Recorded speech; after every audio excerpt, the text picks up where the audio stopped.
एक बरेली जगह है, वैसे तो दूसरे काम के लिए जानी जाती है बरेली, बड़ा पागल खाना है वहां। जिन लोगों का आगरे में ठीक से इलाज नहीं हो पाता उन्हें वहां भेजते हैं। लेकिन उसी बरेली में एक इस्लामिक स्कूल ऑफ थॉट है जिसे कहते हैं बरेलवी स्कूल। अब बरेलवी स्कूल ऑफ थॉट क्या है और देवबंद स्कूल ऑफ थॉट क्या है? बरेलवी कहते हैं कि ये जो मज़ारे हैं, ये जो पीर हैं, हम इनको मानते हैं। देवबंद स्कूल ऑफ थॉट क्या कहता है? अल्लाह और अल्लाह के बंदे के बीच में ये कोई मजार वजार नहीं आएगी, डायरेक्ट बात होगी मोबाइल से। लेकिन जैसे ही भारत के अंदर पॉलिटिकल ब्लैकमेलिंग करनी होती है तो पूरे इस्लाम के अंदर, पूरी दुनिया में जो 72 सेक्ट हैं, टोटल 72 सेक्ट हैं, वो सिर्फ भारत में है, क्योंकि यहां दुकान चलाना ज्यादा आसान है। पूरी दुनिया में नहीं मिलते आपको, क्योंकि हमने ऐसे लोगों को पनपाया है। वो जैसे ही ये मामला आता है तो वो सब एक प्लेटफॉर्म पे खड़े होते हैं। ये महज इत्तफाक है कि उसमें से सिर्फ जो बड़ा सेक्ट है, जिसे आप शिया कहते हैं, वो पूरी शिद्दत के साथ कहते हैं कि भगवान राम, श्री कृष्ण और जितने भी लाइन से आप कहें, बोले ये सब अवतार हैं। ये जैसे मोहम्मद साहब पैगंबर थे ऐसे ही ये भी हैं और ये समय समय पे आते रहेंगे। उनका ये कहना ही, उनकी ये सोच ही उनके खिलाफ है, जिसके चलते इस्लामिक रिपब्लिक ऑफ पाकिस्तान में शियाओं के कत्ल को कहा गया है वाजिबुल कत्ल। उनका कत्ल जस्टिफाई है। आपके मुल्क में भी शियाओं को मारना बुरी बात नहीं समझी जाती है। इसलिए जो मुसलमान आपको ज्ञान देते हैं Islam is a religion of peace, हमारे यहां कोई जात पात नहीं होता, तो कहेंगे ये 72 क्या है, 72 क्या है ये? हम पूछते नहीं है। शिया जो है, जब सुन्नी नमाज पढ़ लेता है उसके आधे घंटे बाद जाता है पढ़ने। मस्जिदें अलग हैं, और एक आपने उनका, उसको आप फेस्टिवल नहीं कह सकते, उनके गम का दिन होता है जब वो मुहर्रम मनाते हैं। हमारे हिंदू भाई इतने भोले लोग हैं, इतने महान लोग हैं कि जिस सब्जेक्ट को नहीं जानते उसी में नोबेल प्राइज विनर है, और कोई पूरे कॉन्फिडेंस से कहते हैं।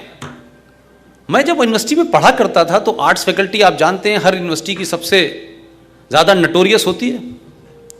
अब क्योंकि उनको पता नहीं है, बेचारे शहर से आए हैं जो हमारे यूनिवर्सिटी से बाहर का, अब वो कह रहे हैं असलम भाई मुहर्रम मुबारक हो। भाई साहब, अब उनको ये पता ही नहीं कि ये कोई, भाई साहब ये मुबारक देने का फेस्टिवल नहीं है, लेकिन चिल्ला चिल्ला के भाई दे रहा है, 4 लोगों को और बता रहा है। तो जहां आपकी इंफॉर्मेशन, नॉलेज अपने साथियों के बारे में यह हो, तो आप फिर कैसे किसी नतीजे पे पहुंचेंगे? लिहाजा इस्लाम, कुरान, ये सब एक बहुत बड़ा चैलेंज है दुनिया के लिए।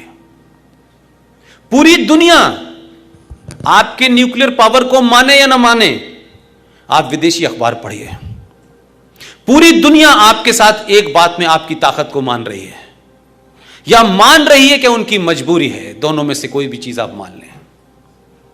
पूरा यूरोप कह रहा है, चिल्ला चिल्ला के कह रहा है, इस्लामिक आतंकवाद से सिर्फ हिंदुस्तान के अलावा कोई नहीं लड़ सकता।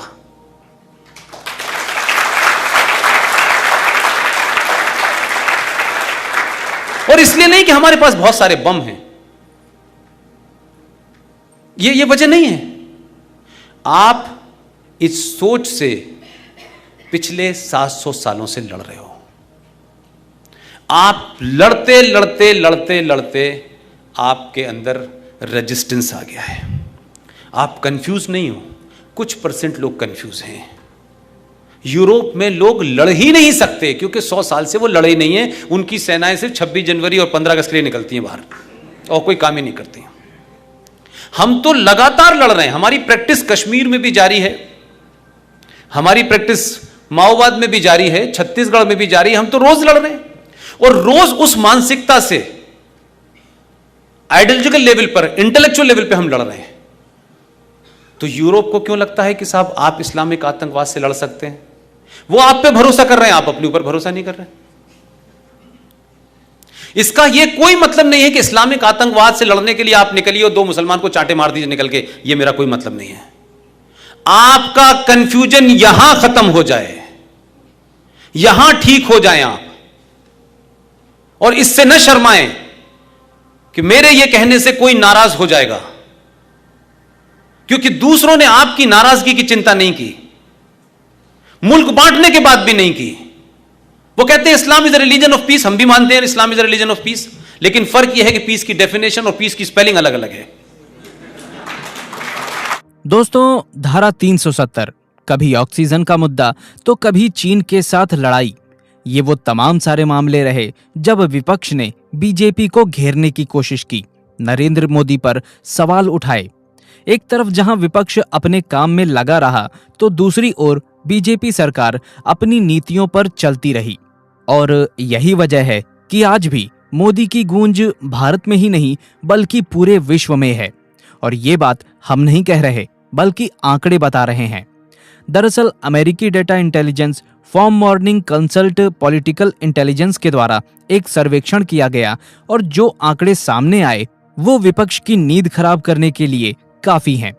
इस सर्वे के मुताबिक मोदी दुनिया के सबसे पसंदीदा लीडर हैं। प्रधानमंत्री नरेंद्र मोदी अन्य वैश्विक नेताओं की तुलना में बेहतर प्रदर्शन कर रहे हैं। खास बात यह है कि केवल 3 विश्व नेताओं की स्वीकृति रेटिंग 60 से ऊपर है, जिसमें पीएम मोदी सबसे ऊपर हैं। पीएम मोदी की ये स्वीकृति रेटिंग 70% है। बता दें कि पीएम मोदी के बाद दूसरे नंबर पर मेक्सिको के राष्ट्रपति आंद्रेस मैनुअल लोपेज ओब्राडोर हैं। वहीं तीसरे नंबर पर इटली के प्रधानमंत्री मारिगो द्रागी हैं। कमाल तो ये है कि अमेरिकी सत्ता पर काबिज जो बाइडेन 5वें नंबर पर पहुंच गए हैं। वहीं चौथे नंबर पर 52 रेटिंग के साथ जर्मनी की चांसलर एंजेला मार्केल हैं।